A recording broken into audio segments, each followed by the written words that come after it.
It was like a revelation moment. Isabella Blow was there, I assisted Sarah Moa. I learned so much in the year I was there, but I had to make sacrifices, like I wasn't being paid, so I had to work at Harrods as a sales girl to make money. You know, I had to explain to my husband, no, there's not going to be any income for the first year. I'm not going to earn any money. This is what's going to happen. So that was the biggest life change at 27. That's old to come into this industry.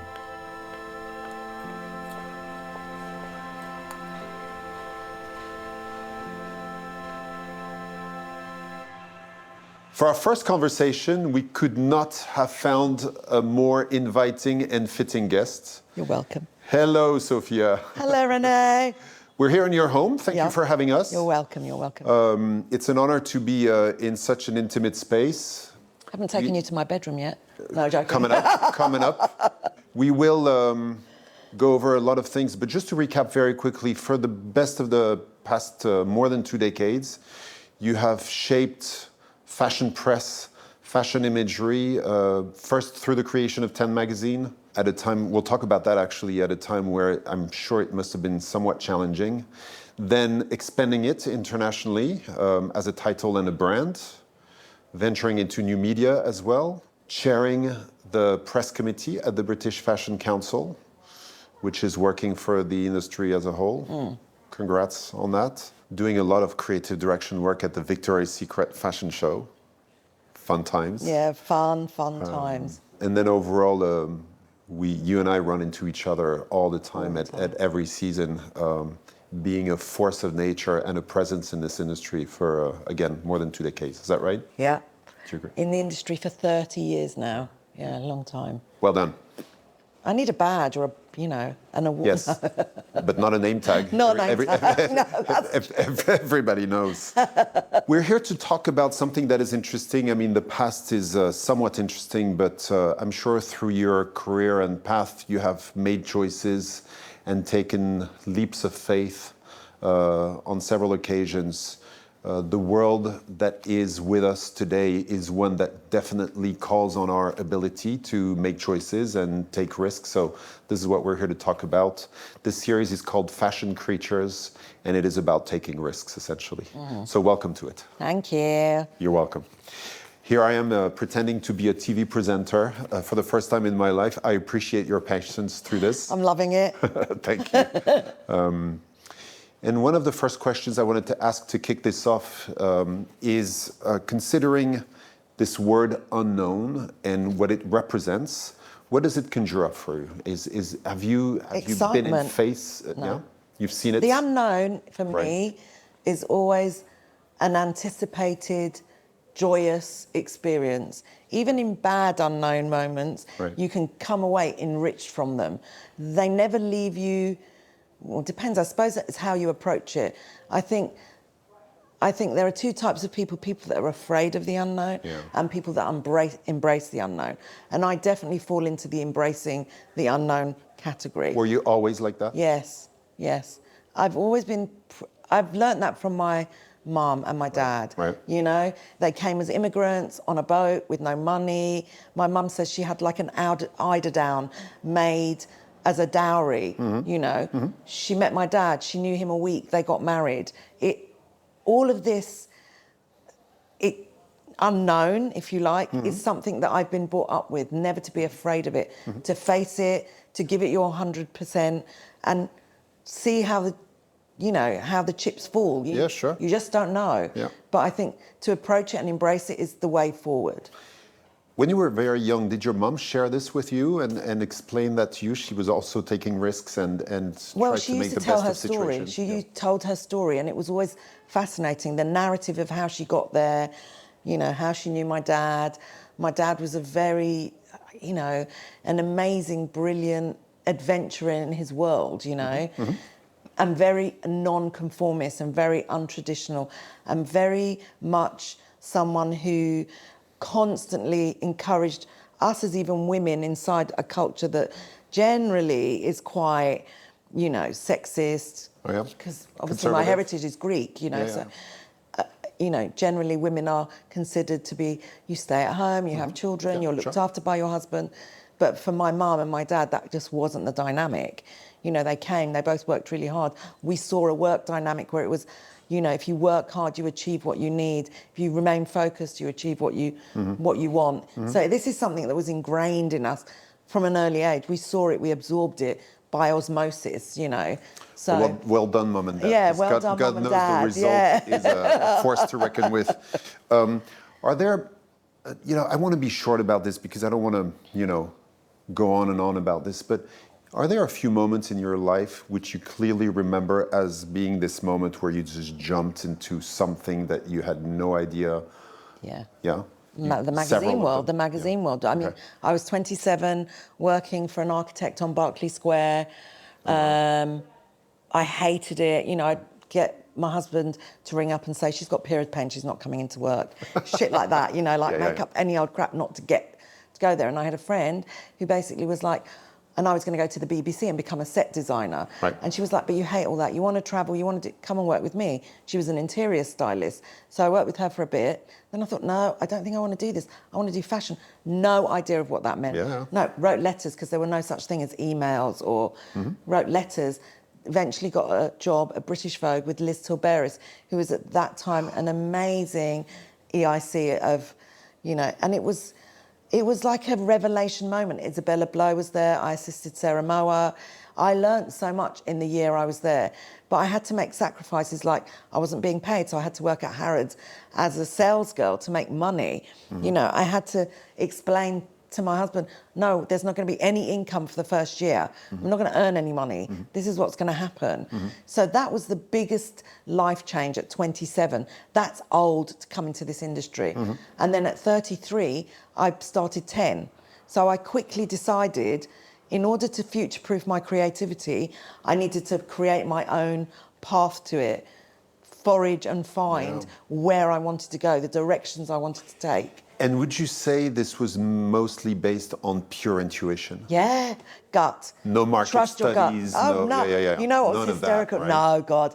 I mean, when, you know, how most people start magazines is they do dummy copies. So they'll print a magazine with pretend shoots and go to the advertisers and say, hang on, I had no money. I had no, I mean, I could have, you know, I needed a very small amount of money to pay the printer. But the reason I was doing it wasn't for the money. I wanted just to have this creativity, this freedom of creativity. That was the only motivation for it. I mean, now, obviously, it's a successful business, but at the time, it was just a way to express my own way of dialoguing about how I wanted to see the industry, the world, through a narrative that was mine, not another person's. You know, I do shoots with Italian Vogue and they'd send, and I refused to shoot fur, and they'd be like, we have to shoot this fur because it's part of a sponsorship deal. But I'm like, but we're shooting swimwear. But yeah, you've still got to shoot this fur, lie it on the ground, they're going to lie on it. I've seen those conversations so many times. Yeah. It was a very quick decision I made. And I remember saying to my husband, I want to do this. I only need, I think it was nothing money, like £20,000 to pay a percentage to the printer to buy the paper to print. And my bank manager, my husband was like, I'm not giving you the money. If you believe this is going to work, you have to find a way to make it happen. I was like, well, fuck you, I'm going to. And so I did. And I went to the bank and they were like, no, if you're an Italian restaurant and you had covers, we could calculate what you'd make, but we just don't know how to do this. So I was like, right, what other way can I do this? So I got a car loan. I pretended I was going to buy a car. I went to the bank. But at the time I had a full-time job. So they were like, okay, what do you earn? Well, yeah, we'll give you the... And the money was just transferred into my bank account. And that's how I started the magazine, with a fake car loan. At an amazing time where no banker showed up to say, show me the car. No one cared. They were like, that was it. And I had this weird Ryman's folder with photocopies slid. I wish I'd kept it. It was hysterical because it was photocopies slid into this, it's like a binder with see-through sleeves, and it was a piece of A4 photocopy one side one.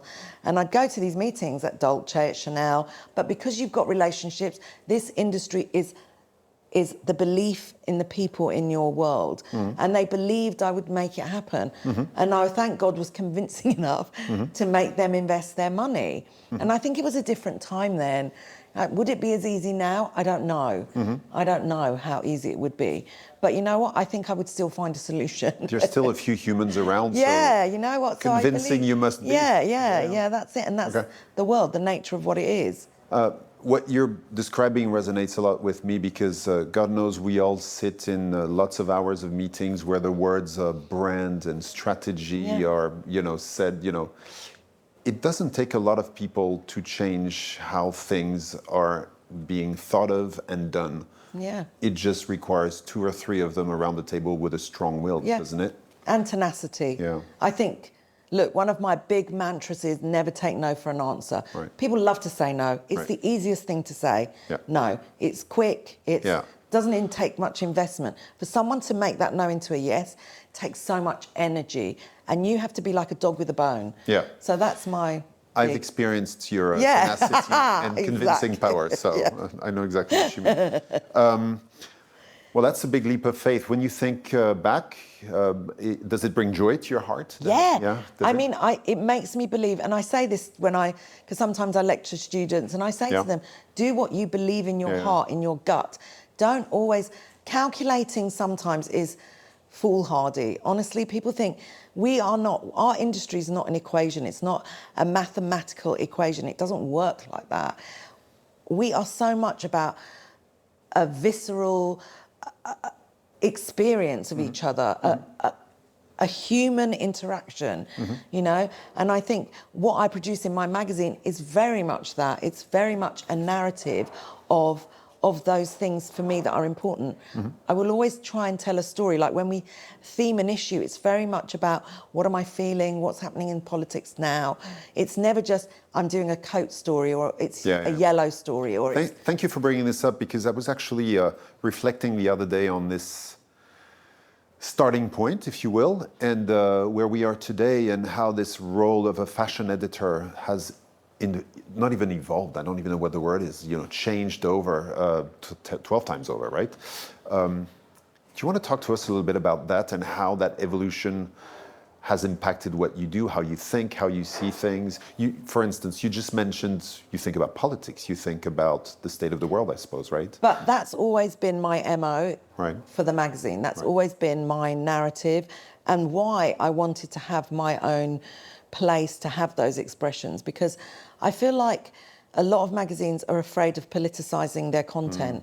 I'm not. Sure. I believe, this issue is very much about, the whole trans community and how trans people are being victimised at the moment. And even though, is what I do going to make any impact on any of it? If it educates one person, if it helps one person to understand the plight of another, to understand their journey, to help them grasp the reality of it. So we've done in all the issues, all the global issues, I've obliged all my EICs, all my editors-in-chief to focus on finding the community in that world so that we can compile a bigger document at the end of all of them together. And like with Nick Knight, we shot Colin the Doll, who's a trans girl from Utah who was from a Mormon background. They had to leave their family for her to be a model, even. But we've got like these big portfolios of trans activists. So it became a really important thing for me to have that. And I'm never afraid to politicise those things. I'm just not, because I feel like I have a responsibility, a social responsibility. We are fashion. We are about making the dream. We are about celebrating. But I want it to be more than that. I want it to have more of an opinion, more of a focus. So I have the utmost respect for those like you that consider we live in a world that has no degree of separation. We live in a world where we hear the news, and we might be driving a photo shoot that might seem very inconsequential, but it is part of a general, right? What a leap of faith. Trans activist from Utah, from a Mormon background. I have such admiration. The courage it must have taken. And that editor that you are today was the one that you were... I was always that person. I always wanted to explore the slightly, not uncomfortable, but even in terms of the glamour of our world. I wanted it to be glamorous and aspirational, but there was always an element of grit. There was always, which made it quite London, I suppose, but there was always this element of grit. I mean, the big inspirations for me were a magazine called Dutch and ID. I remember, Yeah, and me knowing Terry and having worked for ID, you know, that he started his magazine on a kitchen table with a hand. Yeah. And I thought, well, if he can do it, I can do it. And I say that to people now. If I can do it, you can do it. I will always pull people up. I believe in that. I think that is our responsibility, to celebrate young designers, celebrate young talent. There's always going to be a place for that inside of Tent, alongside the Mario Sorrentis and the Nick Knights and the Richard Burbridges, the establishment. There has to be that conversation of newness. I was going to get into that, because you made the decision and took this leap of faith at a time where there were very dominant forces. Well, yeah, it was a different and very world. established groups. Well, yeah, we were called niche publications. Yeah. What makes me laugh now is the mainstream magazines are like, we've had a revelation, we're going to theme the issues, we're going to use nicer paper, and we're going to be not so frequent. Hello, we've been doing that for years, years and years. It's never about, because of the internet now, you do not need monthly publications. Right. You don't. You need to create a world like a beautiful book with really amazing writers, because the writing is still important for me, because my background is newspapers. So coming from the background of the Independent and the Times, journalism is really important. Storytelling in words and images is parallel to me. We're not just a picture book. We have lots of great journalists in the magazine, very well respected. Indeed. So I need to retain that balance. And that's where we are slightly different. Because obviously there's a lot of us here in London, a lot of amazing magazines with very specific voices of those editors at the helm of them, you know. And even like Edward launching his new 72, it will become his universe. It will become his communication. It will be very different. I'm so happy for him. Yeah, my God. So, brilliant. About time too. We're going to see the true. About time too, you know. Yeah. And so I think I will always, you know, when Katie was going to launch her magazine, I was more than, you know, we ran ads in the back of my magazine to make sure we as an industry support each other, because there isn't that rivalry that there is in mainstream magazines where you can't use that photographer because I'm using him. We can't. It doesn't exist in our world. No. It's the point of view of a dominant force that wants to keep. It's a community. We're more of a community. Is there a time you remember, one particular cover, one particular moment where you thought you were breaking through? Because you very aptly mentioned some of the resistance you might have met or some of the difficulties. Is there a moment where you're like, I might have...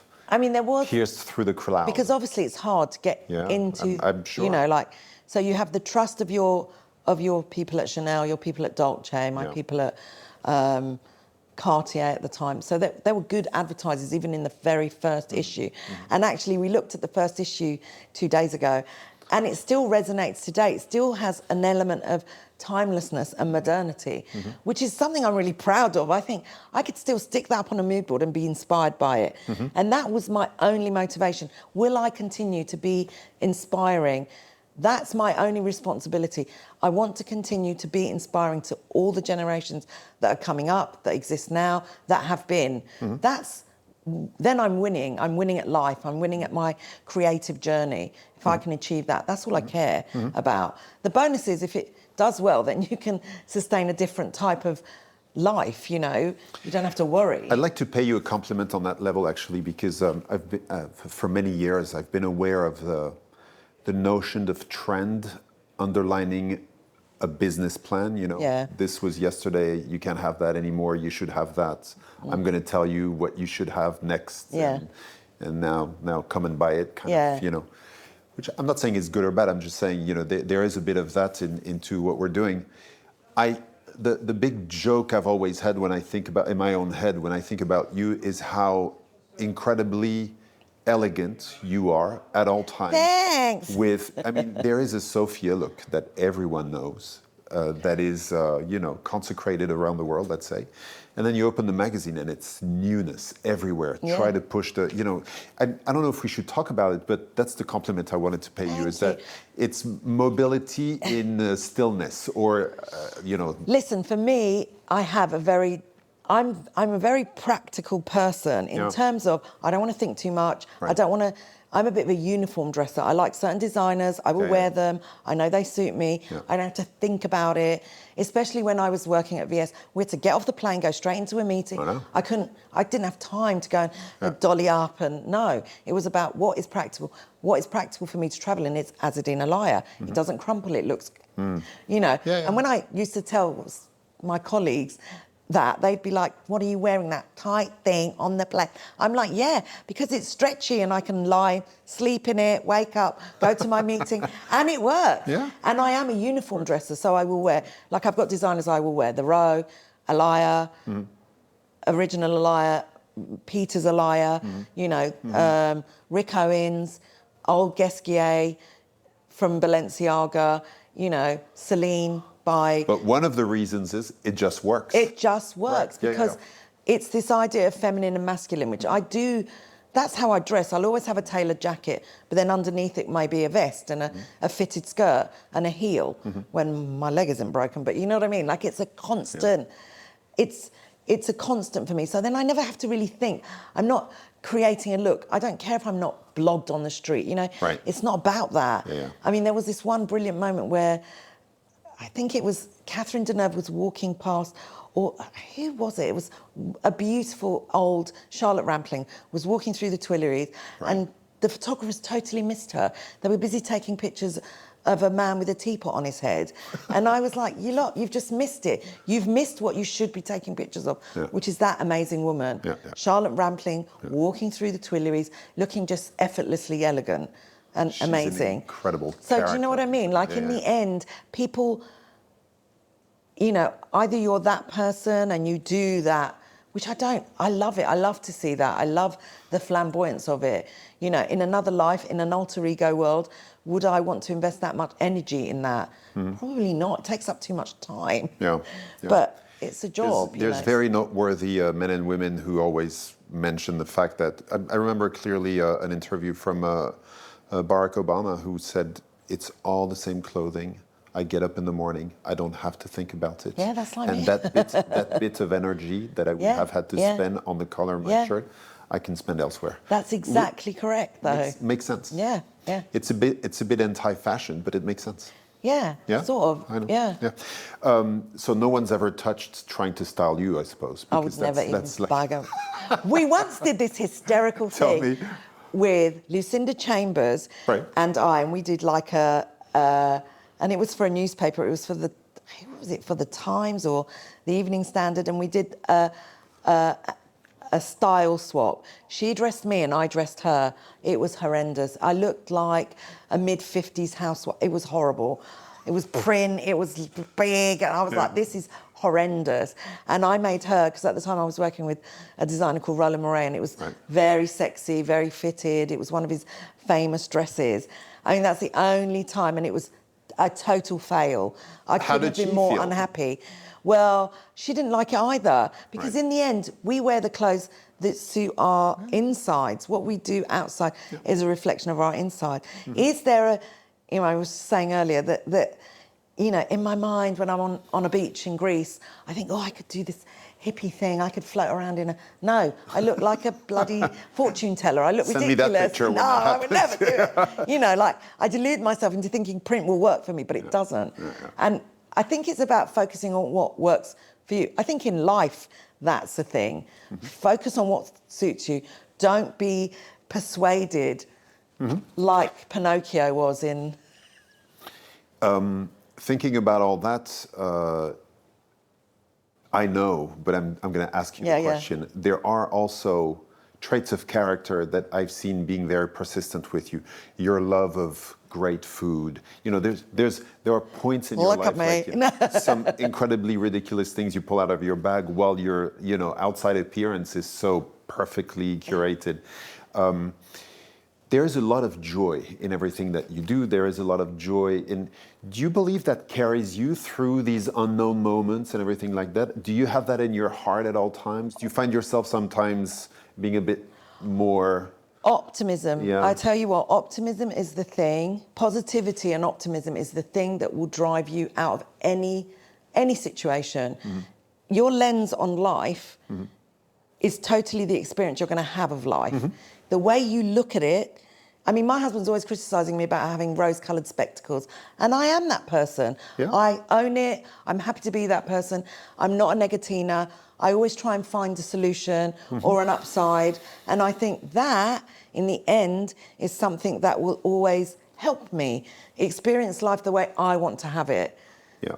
I don't want to be a black cloud. That's going to be my second compliment to you. And I actually 100% mean this. I'm not trying to flatter or anything. I remember clearly going through some work sessions with you and learning from you that the bit of my brain that was being so incredibly realistic at all times was the bit of my brain that was burying me a little bit. Yeah. And just observing you just push constantly all day joy and happiness through the subject, whatever it was. So, no, honestly, no, I but really mean it. It really does. If there's something I could impart with anyone on this planet, it's really, there's always a solution. There just is. Unless you've got a terminal deadly illness, honestly. Yeah. But even then, there might be a way, you know. So I feel like ultimately it's about your approach. That's the life you're going to have. Your approach to it is what you're going to get out of it. It just is. It's the ingredient you need to have a good life. I'm guessing that that outlook on life will carry you through the next 25, would you say? I hope so. Yeah, I hope so. I hope so. I hope so. I do. I know it's a sensitive subject on a personal and a professional level, but looking at the future, I know recently you've gone through, during the COVID years, if I remember well, a life-changing moment, right? Is it okay to talk about that? Yeah, of course. I mean, God, it's such a big part of, that was 5 years ago. Right. And obviously it changed everything for me. Right. It actually, I was in a tell coma. us about it. Yes. Yeah, I was in a coma. I woke up not knowing about what was happening, you know. The conversation was, where's my family? The nurses were like, we're in a lockdown. I was like, what's a lockdown? What happened to me? They were like, we put you in an induced coma. I couldn't move because you have such terrible muscle dystrophy. So an induced coma means you're just unconscious. Yeah. Because they obviously didn't know they didn't know how to help people survive it, you know. Right. So the nurses were like, I was like, but where's my family? Because that's my priority always. They were like, oh no, we're in a lockdown. I was like, what's a lockdown? They were like, all the pubs are closed. And I was like, so English, that's so English to tell you. They were like, That's all the a real pubs disaster. closed. I was like, but my family don't go to the pub. Like, where are they? They were like, no, people are queuing for toilet paper. You know, when you wake up from a coma and people are telling you this stuff, you're like, what do you mean? Like, so to process all of that and then to come out of that and learn to walk again. I was in a wheelchair for like a month, longer actually, probably 6 weeks, to learn to walk, to learn to see it, because the muscle dystrophy affects your sight, I remember the phase where you had actually, believe it or not, lost your voice. Yeah, and I thought like that. Yeah. For ages, I was like, hey, Sophia. It was bizarre. And I didn't even sound like myself, because obviously when they're intubating, and they pulled the tube out, you've got all this scar and nodulating in your neck, in your throat.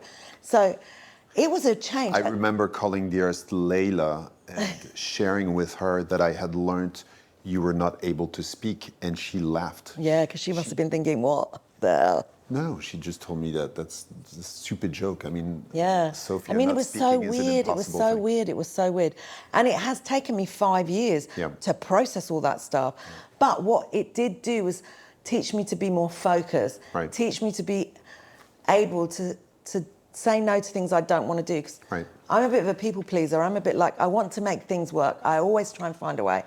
But now I'm like, do I really want to go to that thing rather than spend an evening with my husband? No. Do I want to do something with my family? No. I want to spend time with my family. So you become more discerning with your choices, because you suddenly realise your mortality is is a block of time. And you don't control that time. You don't know when it's going to come to an end. You don't know that. And so what it's taught me was take longer holidays. I mean, I always took long holidays because I believe in them, you know, like, you know, we used to spend 3 months of the year in Greece, for God's sake, but not all together, but, you know, in parts.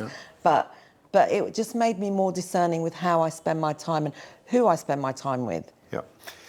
I very often reflect on this because if you look backwards and you look 25 years back, you know, we're both celebrating a 25th, let's say. It's very hard to turn around to people that are younger than yourself and say, time matters. Fill it with the right stuff. Be extremely picky. Say no when you want to. Do you know what I mean? So I was going to ask you this. This experience has taught you to say no more often or to be more discerning? Just be more discerning. Right. Be more selective. Right. Be less... willful? No, I'm very willful. That's never going to change. Oh, sorry, everyone. I was trying. No, Let's see. That's never going to change. But just be less tolerant of other people's bad behaviour. I'd be like, they're just behaving badly. I'm just going to take it, absorb it, hope the next interaction is not going to be as bad. But now I'm a bit like, I'm going to call you out on that shit behaviour. I'm not going to tolerate it. But I think you get that when you become a certain age as well.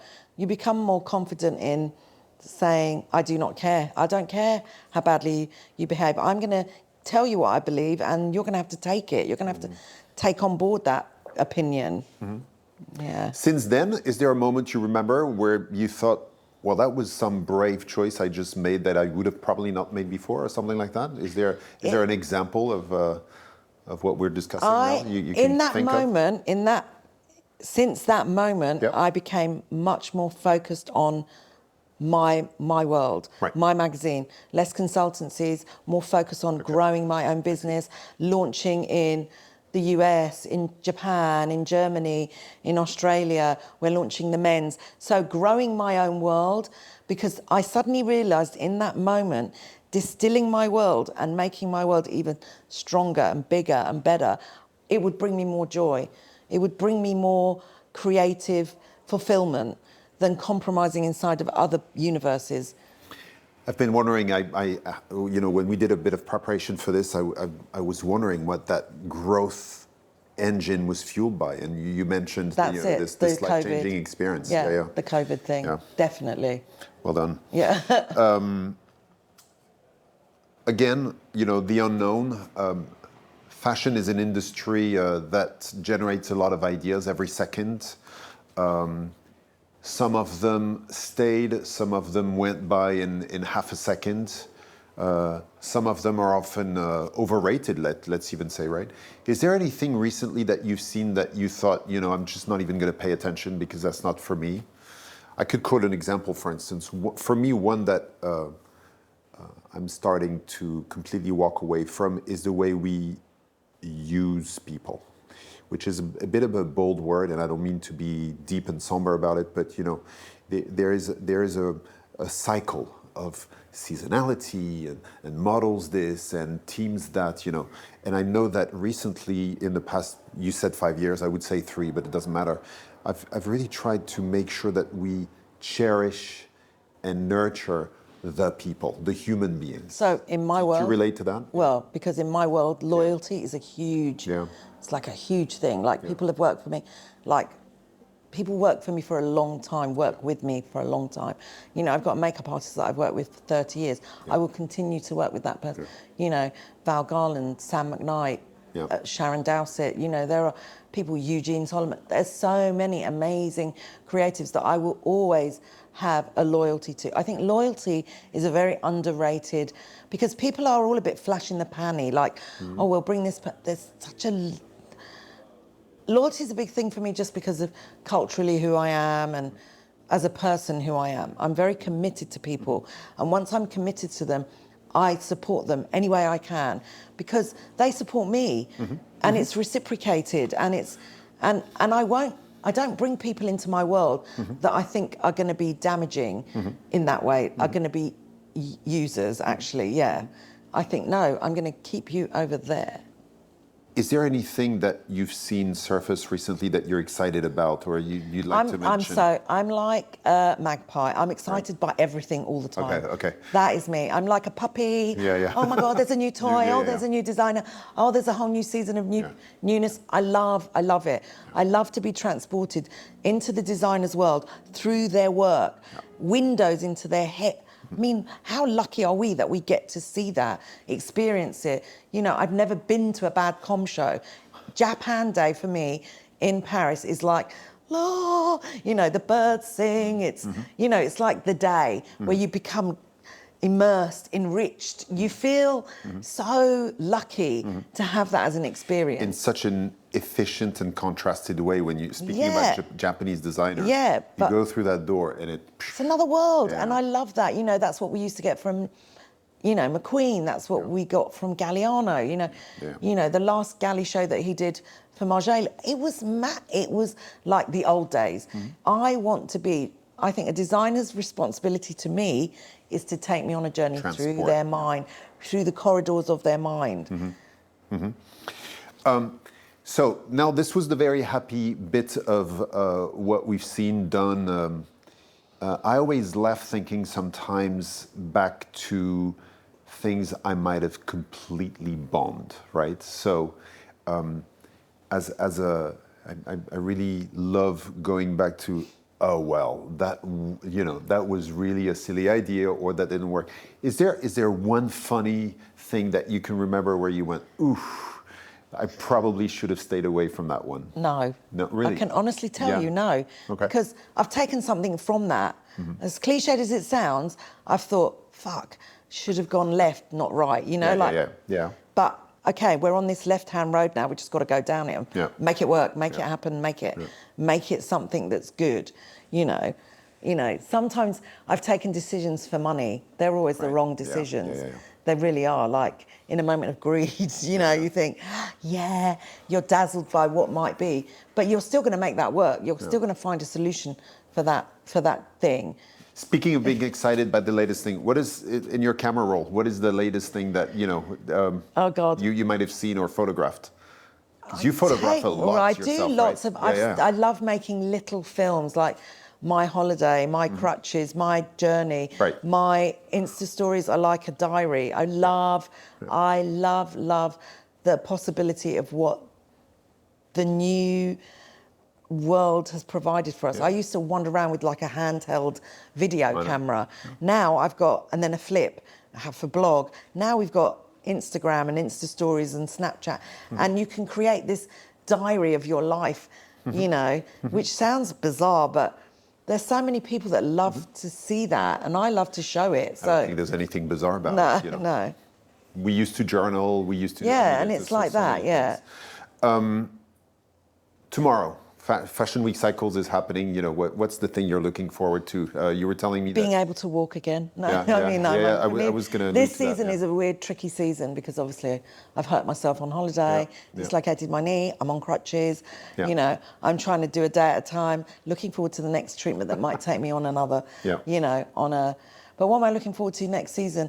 Just another place to have the expression I want. We're launching 10 Men. In the USA with Dan May, who I used to work with 25 years ago, who worked with me for like 15 years. So that's another exciting chapter that's about to unravel and unfold. So what's been exciting for me over the last 5 is this evolution of us as not just a British magazine. We're much more than that. We're much more evolved than that. And I think what's been really gratifying is understanding from the advertisers and the clients that it's resonating with them. We can suddenly create content that exists globally. We become a global conversation rather than a very provincial one. What a lovely idea to see you reunite with Dan. It'd be one so of good. The loveliest men. It's so exciting. It's so exciting. Yeah. All right. Thank you for your time very much. I think we're due to see each other in Paris. In a minute, for a bit of a celebration. In the meantime, tonight you're celebrating the London episodes of your 25th anniversary. Well, what's in the plan? Well, I'm a bit panicked now because we've just had the RSVPs back and they're 900 and the capacity is 400. So Could it be that you might have over-invited? Maybe, Well. maybe, but no, I mean, I'm really excited. Good. It's I gonna be a love good our one. events. They're good fun, and it's just nice to have this gathering of, it's like a wedding, you know, you see all the people you love, and there's so much Absolutely. joy, and it's great. So that is exciting. That's exciting. Thank you very You're much, really Sophia. welcome. Happy 25th. Thank you for doing this. And thank you for taking the time. Thank you.